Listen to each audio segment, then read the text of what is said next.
ሰላም ጤና ይስጥልን አድማጭ ተመልካቾቻችን፣ መስከረም 18 2018 ዓ.ም ዕለታዊ መረጃዎችና ዘገባዎች ይዤ መጥቻለሁ። መረጃና ዘገባዎችን ወደ እናንተ እያደረስኩ አብራችሁን ቆዩ። በለጠ ካሳና እየተከታተላችሁ ስለሆነ በእጅጉን የማመሰግነው። እንግዲህ በተለያዩ አካባቢዎች ያሉ አሁን ሁኔታዎችን በተመለከተ አዳዲስ መረጃዎችን ይዣለሁ። ወደ ወሎ የሚወስዱ መረጃዎች አሉ። በተለያዩ አካባቢዎች ከማለዳ ጀምሮ አፍላ ውጊያዎች እየተደረጉ መሆናቸውን የሚገልጸውን መረጃ ጨምሮ ወደ ተለያዩ አካባቢዎች አዲስ ወታደራዊ ስምሪትና አጠቃላይ በአካባቢዎቹ ያለውን አሁን ሁኔታ በተመለከተ ያለውን ዝርዝር መረጃ በዚህ ሰዓት የምነግራችሁ ይሆናል። እንግዲህ በሰሞኑን በርካታ ወረዳዎችን፣ የከተሞችን እንዲሁም ደግሞ የዞን ከተሞችን ጭምር ከበባ ውስጥ እያስገባው ብልጽግና ወደ አካባቢው የአየር ኃይል ስምሪት የመካናይዝድ እንግዲህ ብረት ለበስ ታንከኛና ሌሎች ሞተራይዝድ ክፍሎችንም ጭምር እያንቀሳቀሰ ስለመሆኑ የሚገልጽ ዝርዝር መረጃ ይዣለሁ። ይህን የምትከታተሉት ይሆናል። ከዚህ ጋር በተያያዘ የሰሞኑን ዘመቻ በተመለከተ እንደዚሁ አዳዲስ የሚዲያ ስምሪትና እንዲሁም ደግሞ የፕሮፓጋንዳና ቅስቀሳዎች ለዓለም አቀፍና ለሀገር ውስጥ የሚዲያ ሰራዊት ሊሰጡ የታሰቡ ያሉትንም በተመለከተ እንደዚሁ የደረሰ መረጃ አለ። እሱን የማደርሳችሁናል። እንግዲህ በተለይ በምዕራብ ወሎ እና ሰሜን ወሎ አካባቢዎች ያለውን አሁን ሁኔታ በተመለከተ የዚህ ሰዓት ዝርዝር መረጃዎቻችን በአመዛኙ በዚህ ላይ የሚያተኩሩ ይሆናሉ። አዳዲስ ቦታዎች መልሶ ለመያዝ እንዲሁም ደግሞ የተያዙትን ለማስለቀቅ የሚደረጉ ውጊያዎች ናቸው ያሉት። በቅደም ተከተል የምትከታተሏቸው ይሆናሉ። ወደ ሸዋም እንደዚሁ አዲሱ ወታደራዊ ገዥ መሬት በፋኖ ቁጥጥር ስር ገብቷል። ይህንን በተመለከተም በዚህ ሰዓት ከያዝኳቸው መረጃዎች መካከል የምትሰሙት ይሆናል። በቅደም ተከተል እንግዲህ መረጃዎች ወደ እናንተ አድርሳለሁ። እናንተ ሀሳብ አስተያየት ቢኖራችሁ ጥቆማ ዜናችን ሜል.ኮም ላይ ሀሳቦቻችሁን እያስቀመጣችሁ እንድትከታተሉ ነው በአክብሮት የምጋብዛችሁ።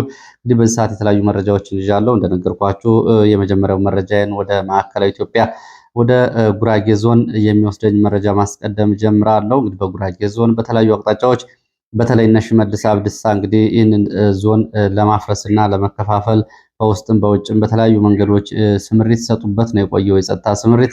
ከዚህ ጋር በተያያዘ ጉራጌ ዞን የታጠቁ ኃይሎች በወልቂጤ ከተማ ውስጥ በዞኑ የፖሊስ መምሪያ የመሳሪያ ግምጃ ቤት ላይ ዝርፊያ መፈጸማቸውን የሚገልጽ መረጃ ነው። ይሄ ከነ ሽመልስ አብዲሳ ጋር እንዴት ይያያዛል የሚለውን መረጃው የሚያሳየን ነው የሚሆነው። ከዛ በፊት እንግዲህ በርካቶቻችሁ ሀሳብ አስተያየቶችን አድርሳችሁኛል። በተለይ በፋኖች መካከል እርስ በርስ ያለውን ጉዳይ በተመለከተ በጎንደር ቀጠና ትላንትና የቀረበው መረጃ በተመለከተ ብዙዎቻችሁ አስተያየቶችን በውስጥም ልካችኋል። ይህ ጉዳይ እንግዲህ በርካቶቹ በምስራቅ አፍሪካ ቀጠና በድጋሚ ፊት ለፊት ይታያሉ ያልተባሉ ቡድኖች ጭምር አብረው እየሰሩ ባሉበት ሁኔታ ለምሳሌ የህወሓትና የኤርትራ መንግስት እንዲሁም ደግሞ የህወሓት አንዱ ክንፍ ጌታቸው ረዳ ከአብይ አህመድ ጎን ቆሞ ፖለቲካና ኃይል አስተላለፍ በሚለዋወጥበት በዚህ ወቅት እንዴት አንድ አካባቢ ያሉ ያውም ደግሞ ለጋራ ህልውና እታገላለሁ የሚሉ የፋኖ ቡድን መሪዎች እንዴት አንድ መሆን ያቅታቸዋል የሚለውን ትዝብት ጭምር ዘርዘር አድርጋችሁ በጻፍ በርካታ ሀሳቦችን አጋርታችሁኛል። እንግዲህ እኔም በተደጋጋሚ የምለው ይህንን ነው። ተለዋጭ በሆነ አይደለም ለአንድ ዓላማ ያለው ቀርቶ ተለዋጭ በሆነ ፖለቲካ ውስጥ ማን ከማን ጋር እንደሚሰለፍ ጨርሶ ለመገመት አይቻልም። በተለይ የምስራቅ አፍሪካና የኢትዮጵያ ሀገር ውስጥ የፖለቲካ አሰላለፍ ለመገመት ሁሉ የሚያስቸግር ነው። ጀዋር መሐመድና ገዱ አንዳርጋቸው በአንድ ጉዳይ ላይ ሲያወሩ እመለከታቸዋለሁ ብሎ የሚያስብ ሰው አልነበረም። ቀድሞ ጌታቸው ረዳ አብይ አህመድን የመሬትና የሰማይ መልአክ አድርጎ በሚዲያ እንደዚሁ ሙገሳ ያቀርብለታል ብሎ የጠበቀ ሰው አልነበረም። እንዲሁም ደግሞ እንግዲህ እነ ደብረ ጽዮን ከኤርትራ ከኢሳያስ ጋር አብረው ይሰለፋሉ ብሎ የገመተ ማንም ሰው አልነበረም። በዚህ ተለዋጭ ሁኔታ ውስጥ ወንድም ከወንድም እንዲሁም ደግሞ አንዱ ከአንዱ ጋር የሚኖረው ግንኙነት እና ደግሞ ይሄ ጉዳይ ሊያልፍ የሚችል መሆኑን ግምት ውስጥ በማስገባት በዚህ ጉዳይ ላይ የሚሰሩ አካላት በዚህ በኩል እንግዲህ ትምህርት ሊወስዱበት የሚገባ ነው። እንግዲህ ጎንደር አካባቢ ደረጀ ለአማራ ሕዝብ ህልውና እታገላለሁ ብሎ የሚንቀሳቀሰው፣ ሀብቴ ለአማራ ሕዝብ ህልውና እታገላለሁ ብሎ የሚንቀሳቀሰው መሰረታዊ ልዩነታቸው ምንድን ነው? ምክንያታቸው ምንድን ነው ከተባለ እንግዲህ በብዙ በተደጋጋሚ እንደተገለጸው እዚህ ግባ የሚባል ምክንያት አይደለም ያለው። ሆኖም ግን በዚህ መንገድ ብዙዎች ተገዳድረዋል። የአካባቢውንም እንደዚሁ የትግል ሞራልና ስነልቦናም የሚጎዳ አሳፋሪ ድርጊቶች ተፈጽመዋል። ይህንን ጉዳይ በተመለከተ እንግዲህ በተለይ በሁለቱ መካከል ያለው ጉዳይ ለብልጽግና መልካም አጋጣሚዎችን በተደጋጋሚ የፈጠረ ነው። በተለይ በዚህ ሁኔታ ውስጥ በነበሩ የእርስ በርስ ውጊያዎች የማይደፈሩ ቀጠናዎችን ጭምር ብልጽግና ወታደራዊ ማዘዣ አድርጓቸዋል። በዚህ መሃል ደግሞ እንደዚሁ ተስፋ የቆረጡ ወደ ብልጽግና ኮብልለው እስከ ቡድን መሳሪያዎቻቸው እንዲገቡ አድርጓል። ይህ እንኳ ባይሆን እርስ በርስ ሲዋጉ ብልጽግና ሳይገድል ድል የሚጎናጸፍበት ሳይዘምት እንደዚሁ ደግሞ የድል ውጤት የሚሰበስብበት ክስተት ነው እየተስተናገደው። አሁንም ከዚህ ትምህርት ሊወሰድ ይገባል። የአማራ ህዝብ የህልውና ጥያቄ አንድ ኬላ በመቆጣጠር እንዲሁም ደግሞ አንድ አካባቢ ገና ጫካ ውስጥ ላለ የቁጥቋጦ ስልጣን በሚደረግ ፍትጊያ የሚጠቀም አይደለም የአማራ ትግል። ከዚህ አንጻር አስተያየቶችን አድርሳችኋል። እኔም ይህንን እጨምራለሁ። ወደ ጉራጌ ዞን የጀመርኩትን መረጃ ላስከትል። የታጠቁ ኃይሎች ወደ ወልቂጤ ከተማ ዘልቀው በመግባት የዞኑ ፖሊስ መሳሪያ ግምጃ ቤት ዘርፈዋል። መስከረም 15 2018 አመሻሹን ወደ ፖሊስ መምሪያ ታጥቀው በመግባት የፖሊስ ግምጃ ቤቱን ሰብረው መሳሪያዎችን በመኪና ጭነው መውሰዳቸውን ነው የመረጃ ምንጮች የገለጹት። ታጣቂዎቹ የፖሊስ ግምጃ ቤት ጥበቃ የነበሩትን 2 የፖሊስ አባላትንም መግደላቸውን ገልጸዋል። የመረጃ ምንጮቹ እንደሚሉት ታጣቂዎቹ በመከላከያ መለዮ ነው መሳሪያ ግምጃ ቤቱን ዘርፈው ፖሊስ ገድለው የወጡት። እንግዲህ በዚህ አካባቢ እንግዲህ በሚኒባስ ተሽከርካሪ ዘረፋ የፈጸሙትን ታጣቂዎች በተመለከተ የመረጃ ምንጮቹ የሚከተለውን መረጃ አድርሰዋል። ድርጊቱ የተፈጸመው በሽመልስ አብዲሳ የተደራጁ የጉራጌ ዞንን ለማፍረስ ከውስጥና ከውጭ በሚንቀሳቀሱ ቡድኖች እንደሆነ ተገልጿል። በቡድኑ ቀቤናን ወደ ኦሮሚያ የሚል ፕሮጀክት የያዘ ወልቂጤ ዙሪያ የሚገኘውን ቀቤናን ወደ ኦሮሚያ የሚል ፕሮጀክት የያዘና በወልቂጤ ዙሪያ የሚንቀሳቀስ ቡድን ነው። ይሄ የኦሮሚያ ክልል ትዕዛዝ እየተቀበለ አካባቢውን ለማፍረስ የሚሰራ ቡድን ነው ይህንን እያደረገው ብለዋል። ጉራጌ ዞን እንግዲህ መሀል ወልቂጤ እና በምስራቅ ጉራጌ ዞን በተደጋጋሚ በተለይ ከምስራቅ ሸዋ ጋር በሚያዋስኑት አካባቢዎች በሽመልስ መደበኛና ኢመደበኛ ታጣቂዎች በተደጋጋሚ ዞኑን ለማፍረስ እንቅስቃሴዎች ተደርገዋል። ይህም እንግዲህ የዛ አካል ነው ተብሏል።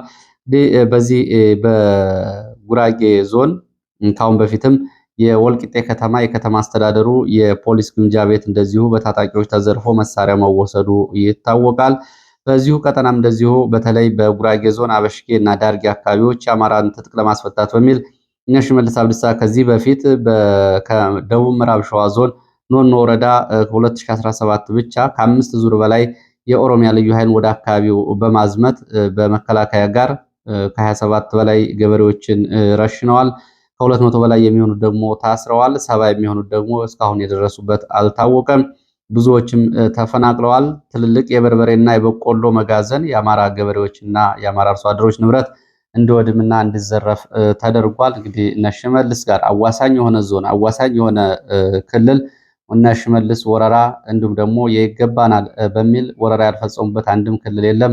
ከሶማሌ ክልል ጋር ያለው ጉዳይ ይታወቃል። ከአፋር ክልል ጋር በአዋሽ በኩል ያለው ጉዳይ ይታወቃል። አዲስ አበባ ከተማ ያለበት ሁኔታ ይታወቃል። በነገራችን ላይ አዲስ አበባ ከተማን በተመለከተ አዲስ መረጃ በሌላ የመረጃ ሰዓት የማቀርብ ይሆናል። እነ ሽመልስ አብዲሳ የአዲስ አበባ በጀትን በተመለከተ እንዲሁም ደግሞ ለአዲስ አበባ የውሃ የሚሰበሰበውን ገንዘብ በተመለከተ አዲስ መረጃ አለ። በሌላ ሰዓት የሚመለስበት ይሆናል። ከደቡብ አካባቢ ጌዲዮ ዞን ከበባ ውስጥ ገብቶ ካሁን በፊት ይታወቃል። እንዲሁም ደግሞ በአርባ ምንጭ በኩል እስከ ነጭ ሳር ፓርክ ድረስ ያለው፣ በተመሳሳይ ቤንሻንጉል እስከ መተከል ድረስ ያለው፣ በጋምቤላ በደቡብ ሱዳን መውጫ በሚል በደምቢዶሎ ቀጠና ያለው ሁኔታ ይታወቃል። ከሁሉም ክልሎች ጋር መሬት ይገባናል በሚል እነ ሽመልስ በመደበኛና በኢመደበኛ ታጣቂ እየተንቀሳቀሱ ጉራጌ ዞንም ይሄ ነው የሆነው። ወደ ሰሜን ወሎ ራያ የሚወስደን መረጃ ላስከትል። ሰሜን ወሎ ራያ ባላ ተብሎ በሚጠራው ወረዳ በሁለት ቀበሌዎች ትላንትና መሻሹን ውጊያ ተደርጓል። በውጊያው ሰብአዊ፣ ቁሳዊና ወታደራዊ ኪሳራ መድረሱ መረጃዎች ጠቁመዋል። ራያ ባላ ወረዳ ባንዲራ ቀበሌና ህብረት ቀበሌ ተብሎ በሚጠሩት አካባቢዎች የህወሓት 2 ክፍለ ጦሮች እርስ በርስ ባደረጉት ውጊያ ነው ይሄ ጉዳት የደረሰው። በዚህ ውጊያ እንግዲህ የክፍለ ጦር አዛዥ ጨምሮ 26 ታጣቂዎች ከባድና ቀላል ቆስለኛ ሲሆኑ 6 ደግሞ ህይወታቸው አልፏል ተብሏል። የክፍለ ጦሩ አዛዥ አሁን መቀሌ አይደር ሆስፒታል ለሕክምና ስለመግባቱ ተገልጿል። የክፍለ ጦር አዛዡ ፓትሮልም በተመሳሳይ እንደዚሁ የቦምብ ጥቃት ሲፈጸም ፓትሮሉም ወድሟል። በዚህ በህወሓት ታጣቂዎች በተለይ አርሚ 43 እና አርሚ 24 ውስጥ የሚገኙ ክፍለ ጦሮች ናቸው እርስ በርስ መዋጋታቸው የታወቀው። ውጊያው ትናንትና ምሽት 11 ሰዓት እስከ 12 ሰዓት ከ45 ድረስ ወደ 2 ሰዓት ለተጠጋ ጊዜ ነበር የተደረገው። ከዚህ ባሻገር አንድ ፒክአፕ ተሽከርካሪም እንደዚሁ የቦምብ ጥቃት ደርሶበታል። በአጠቃላይ 2 ተሽከርካሪዎች ጉዳት ደርሶባቸዋል። እንግዲህ ተኩሱ በህወሓት ታጣቂዎች መካከል እርስ በርስ ለምን እንደተፈጸመ አልታወቀም። በዲሽቃም በሞርተር የታገዘ ውጊያ ተደርጓል። እንግዲህ በአንድ ኃይል ውስጥ ያሉ ክፍለ ጦሮች ናቸው እርስ በርስ የተዋጉት። ከዚህ ጋር በተያያዘ እንደዚሁ የራያ ቀጠና የኮር 33 ተብሎ የሚጠራው የህወሓት ኃይል ውስጥ ትጥቃቸውን እንዲሁም ደግሞ የሌሎች ወታደራዊ ቁሳቁሶችን የያዙ ታጣቂዎች ዛሬ ወደ ትግራይ ሰላም ኃይሎች ስለመቀላቀላቸው እንደዚሁ መረጃዎቹ ጠቁመዋል። ወደ ሸዋ ቀጠና የሚወስደን መረጃ ላስከትል። በሸዋ ቀጠና ተጉለት ዛሬ በሌሊት በወታደራዊ ካምፕ ላይ ጥቃት ተፈጽሟል። ጥቃቱ ከሌሊቱ 6 ሰዓት ጀምሮ እንደተፈጸመ ተገልጿል። በሌሊት በተፈጸመው ወታደራዊ ጥቃት የመንግስት ኃይል ከተማዋን ለቆ ሲወጣ ፋኖ ደግሞ ይችን ከተማ ተቆጣጥሯል። ከተማዋ እንግዲህ በተጉለት የምትገኝ ሰሲት ተብላ የምትጠራ ወሳኝ ወታደራዊ ገዥ መሬት እንደሆነች ነው የተገለጸው። ሙሉ በሙሉ ሌሊቱን የመንግስት ኃይል ሸሽቶ ሲወጣ ወደ ሰላ ድንጋይ ሲሸሽ በፋኖ በኩል የደረሰው ጉዳት የለም ሲል ፋኖ አበበ ጽሞ ገልጿል። ወሳኝ ስትራቴጂክ ቦታን ተቆጣጥረናል። ወደ ደብረ ብርሃን፣ ጉንዶ በረት፣ ሰላ ድንጋይ፣ ጣርማበር ያሉትን ቀጠናዎችና ወደፊት ለሚደረጉ ዘመቻዎች ወሳኝ መንደርደሪያ ገዥ መሬት ነው ዛሬ የተቆጣጠር ነው ሲል ነው የገለጸው።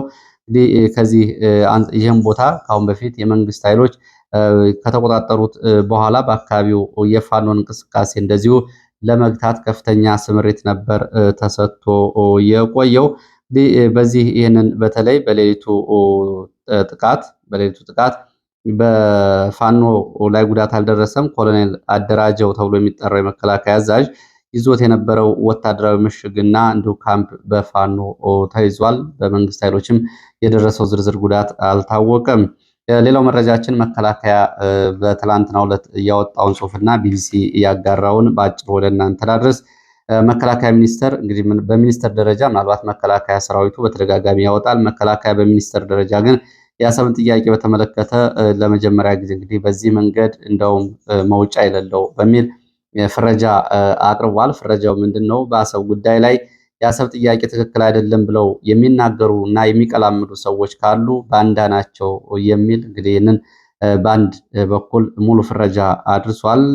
ይህንን ወደን ፈቅደን ስለምንሞትለት ኢትዮጵያ ሁሉንም እናውቃለን የሚለው የመከላከያ መግለጫ ለ30 ዓመታት የኢትዮጵያ ሕመም ሆኖ ነው የቆየው። የአሰብ ጉዳይ ብሔራዊ ክብሯን አሳጥቷት ቆይቷል። የአሰብ ጉዳይ ኢትዮጵያን የጂኦፖለቲካ ብሔራዊ ወሳኝ ጥቅሟን እንድታጣ አድርጓታል ብሏል መግለጫው። እንግዲህ ሰራዊቱ የአሰብን ጉዳይ በተመለከተ እና የአሰብ ጉዳይ በመነሳቱ ታላቅ ደስታ ተሰምቶታል ብሏል። ሰራዊቱ ለኢትዮጵያ ብሔራዊ ጥቅም ሲል የትኛውን ዋጋ ለመክፈል እና የትኛውን ዋጋ ለመቀበል የአያቅማማም ሲል ገልጿል።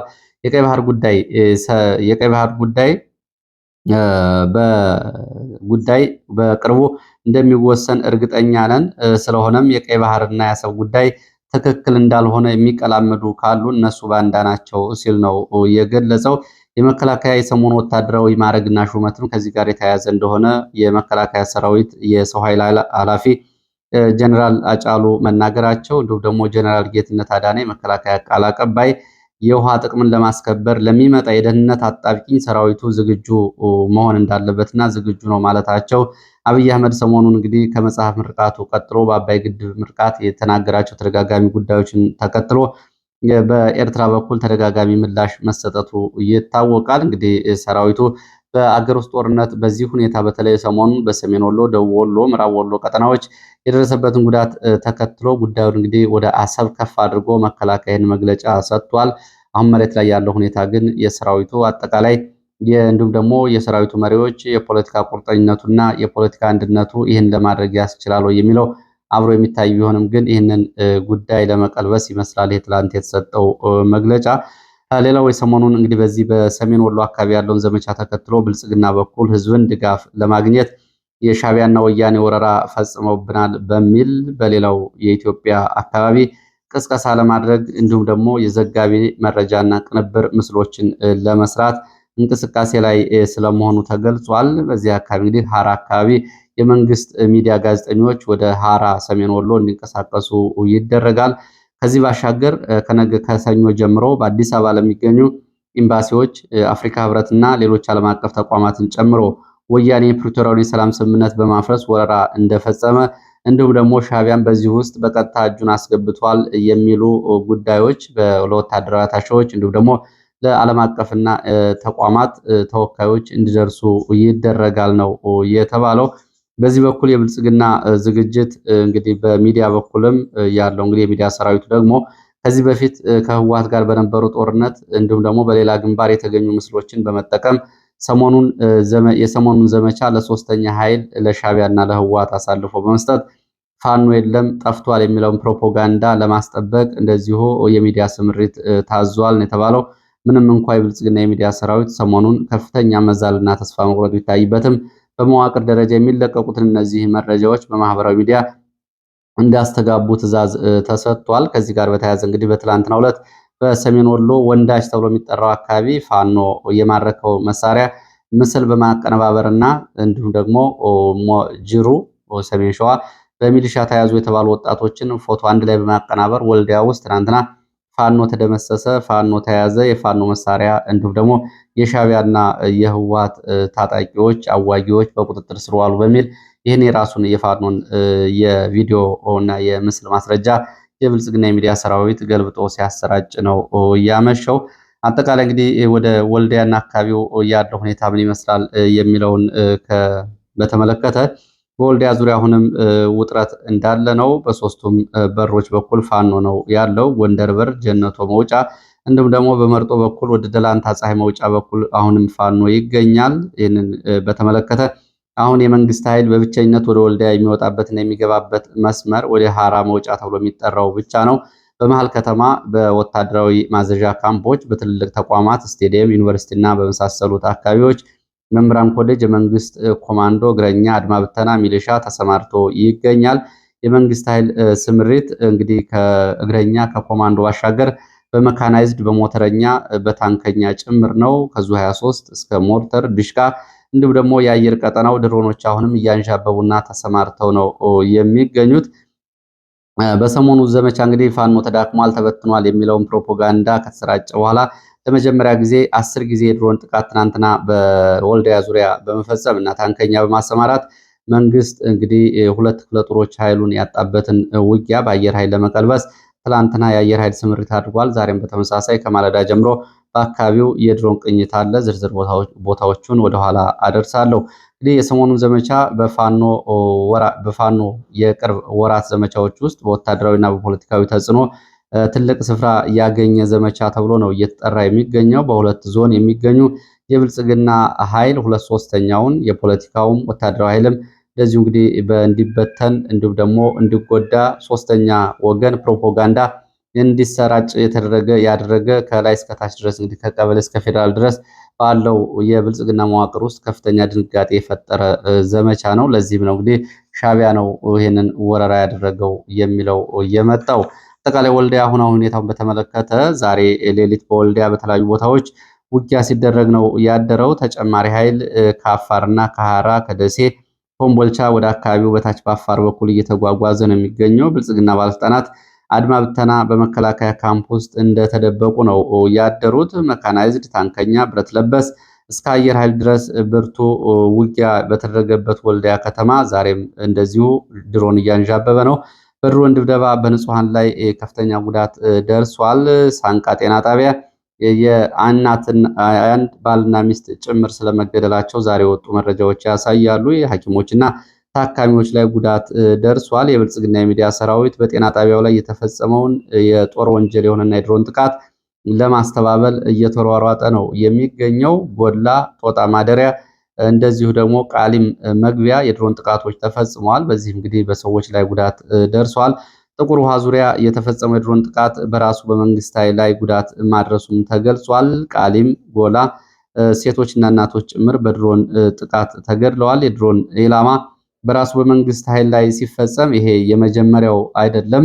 2014 ከህወሓት ጋር በነበረው ጦርነት ጋሸና አቅራቢያ ሐሙሲት በመንግስት ወታደራዊ ካምፕ ላይ በተፈጸመ የድሮን ጥቃት ከ71 በላይ ወታደሮችና የአድማ ብተና አባላት መገደላቸው በወቅቱ ይታወቃል። ትላንትም እንግዲህ በአድማ ብተናና በመከላከያ ላይ በድሮን ጥቃቱ የደረሰው ጉዳት ባይታወቅም በራሱ ሰራዊት ላይም ድሮን ስለመጣሉ ተገልጿል። ወልዲያ ዙሪያ አንጉር ተብሎ እስከ ሚካኤል አካባቢ ድረስ ከምሽቱ 2 ሰዓት እስከ ሌሊቱ 7 ሰዓት ድረስ ከፍተኛ ተኩስ ይሰማ ነበር። የደረሰው ጉዳት ግን በዝርዝር አልታወቀም። ከከተማው ከጥቁር ውሃ ወደ ጎንደር በር፣ መቻሬ፣ መርጦ፣ ጀነቶ ዩኒቨርሲቲ ከበባ ውስጥ ነው አሁንም የሚገኘው። ከወልዲያ ወደ መርሳ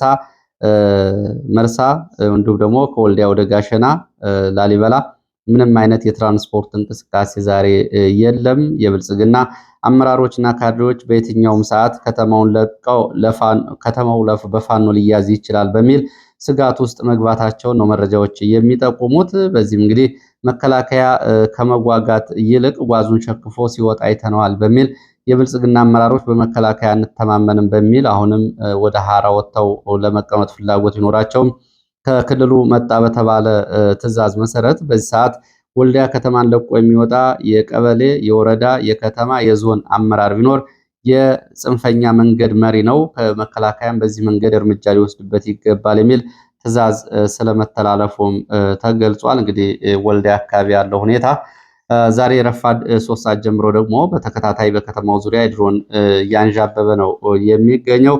ድሮኑ እንግዲህ መርሳ ጀምሮ መርሳ፣ ሲሪንቃ፣ ጥቁር ውሃ፣ ሳንቃ፣ ቃሊም፣ በላጎ፣ መርጦ፣ አርሴማ ከተማ ዙሪያ እንዲሁም ደግሞ በመቻሬና ገነቴ፣ ጥቁር ውሃ፣ በጦጣ ማደሪያና አፍሪኬር ጎላ ተብሎ የሚጠሩት አካባቢዎች የድሮን ቅኝቶች ተደርገዋል። ድሮን እያንዣበበ ነው። ምናልባት ይህ መረጃ እየተላለፈ ባለበትም ጊዜ ድሮን ጥቃት ተፈጽሞ ሊሆን ይችላል። ዛሬ ለሁለተኛ ጊዜ በወልዲያ ሰማይ ላይ ድሮን እያንዣበበ ነው የሚገኘው። ወደ ምዕራብ ወሎ ወዳሉ መረጃዎቻችን ስንሄድ በምዕራብ ወሎ በተለያዩ አካባቢዎች ውጊያዎች እየተደረጉ መሆናቸው የሚገልጹ መረጃዎች አሉ። መንግስት ተጨማሪ ኃይል ወደ ምዕራብ ወሎ እያስገባ ነው የሚገኘው። ከኮምቦልቻ፣ ከደሴ፣ ከወረኢሉና እንዲሁም ደግሞ ከሸዋ ሬማ ቀጠና ወደ ጊምባ ወረኢሉ ተጨማሪ ኃይል እየገባ ነው የሚገኘው። ትላንትና ከ50 በላይ ተሽከርካሪዎች ወታደሮችን ጭነው ጊምባ ከተማ ተከማችተው ነው ያደሩት። ይህም እንግዲህ ጀነራል ዘውዱ ይህንን ሲያስተባብሩ በራሳቸው ትዕዛዝ ሰጭነት ዛሬ ሌሊት ማለዳ ጀምሮ በምዕራብ ወሎ በ3 ቦታዎች ውጊያ ሲደረግ ነው ያረፈደው። አንደኛው ገነቴ ከተማ ነው። ገነቴ ከምሽቱ ጀምሮ እስከ ንጋት ድረስ ከፍተኛ ተኩስ ይሰማ ነበር። በዚህ ሌሊቱ ሙሉ በነበረው ተኩስ በዝርዝር የደረሰው ጉዳት አልታወቀም። ሞርተር፣ ድሽቃ ጭምር በብዛት ይተኮስ ነበር ተብሏል። ሌላው በምዕራብ ወሎ ከሚገኙ ትልልቅ ከተሞች አንዷ መካነ ሰላም ነች። በመካነ ሰላም ምዕራብ ወሎ ዛሬ ከማለዳ ጀምሮ ውጊያ ሲደረግ ነው ያረፈደው። ውጊያው እንግዲህ በትላንትናው ዕለት በፋኖ ተይዛ የነበረችውን ከተማ መልሶ ለመያዝ ነው። ከፍተኛ የተኩስ ድምጽ ይሰማ ነበር። መካነ ሰላም ትላንትና በፋኖ መያዟ ይታወቃል። ዛሬ እንግዲህ ከተማውን መንግስት መልሶ ለመያዝ ከማለዳ ጀምሮ ከጊምባ በተንቀሳቀሰ ኃይል ውጊያ መክፈቱና ከንጋት ጀምሮ ከፍተኛ ተኩስ ይሰማ እንደነበር መረጃዎች ጠቁመዋል። አሁን የብልጽግና የአካባቢው መረጃዎች ደግሞ እንደሚያሳዩት ከአነ ሰላም ከተማ እንደዚሁ ፋኖ ለቆ መውጣቱንና የመንግስት ኃይል መቆጣጠሩን እየገለጹ ነው የሚገኙት። ሌላው ወደ አማራ ሳይንት የሚወስደን መረጃ ነው። በዚሁ ምዕራብ ወሎ አማራ ሳይንት በሁለት ቦታዎች ላይ ከንጋት ጀምሮ ውጊያ እየተደረገ ነው። ከማለዳ 11 ሰዓት ጀምሮ እዋና ጓሜዳ ተብሎ በሚጠሩት ቦታዎች ውጊያ እየተደረገ ይገኛል። በዚህም እንግዲህ ከሁለት ቀናት በፊት እነዚህ ቦታዎች በፋኖ መያዛቸውን ተከትሎ መልሶ ለመያዝ መንግስት ከተንታ እና ከአጅባር ኃይል ካስገባ በኋላ ነው ውጊያ የተጀመረው። ምዕራብ ወሎ እንግዲህ አብዛኛው ቦታዎች በሁለት ቀናት ዘመቻ በፋኖ ቁጥጥር ስር መግባታቸው ይታወቃል። ይህንን ለመቀልበስ ጀነራል ዘውዱ ጊምባ ላይ ኃይል ስምሪት እየሰጠ ነው የሚገኘው ተብሏል። መቅደላ፣ ኮሬብ፣ ማሻ፣ ደብረ ዘይት፣ ለጊሂዳ፣ ወይናምባ፣ ተንታ፣ ጉና፣ በሽሎ፣ ግሸን እስከ ኩታበር ድረስ እንዲሁም ደግሞ በጃማ ዙሪያ አምባሰል ጨምሮ እነዚህ እስከ ደላንታ ፀሐይ መውጫ ያሉ አካባቢዎች፣ ጎሽ ሜዳ፣ ተለያየን፣ ከለላ፣ ለጋምቦ ሁሉም የገጠር አካባቢዎች እስከ ደርባ ድረስ ተብሎ የሚጠራው አካባቢ ድረስ ቦረና ሳይንት፣ ወግዲ፣ አባይ ሸለቆ ድረስ እነዚህ አብዛኞቹ ቦታዎች በፋኖ ቁጥጥር ስር ነው የሚገኙት። በምዕራብ እና ደቡብ ወሎ አካባቢዎች እንግዲህ በተለይ አልብኮ ወረኢሉ ዙሪያም ዛሬም ውጥረት አለ።